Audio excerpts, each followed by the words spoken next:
The Radial Blur Shader is found within the Shader tab and the Filter folder, and it works by dropping it onto an image. So if you go into your server, drag an image into your scene tree, let's scale it up here and we'll be able to see what this shader does. So let's jump back into the built-ins, into the Shader tab, into the Filter folder, and drag this Radial Blur onto our photo. And as you can see, much like the Photoshop Radial Blur filter, you get the kind of the same settings here.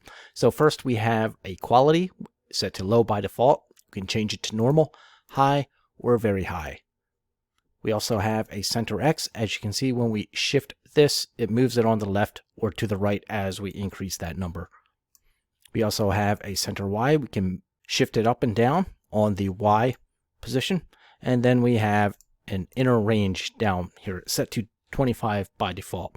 As we decrease it, you can see how that affects the image, and then as we increase it, kind of takes that inner range down. And finally, you have a scale setting, so you can increase that scale of the radial blur within your photo.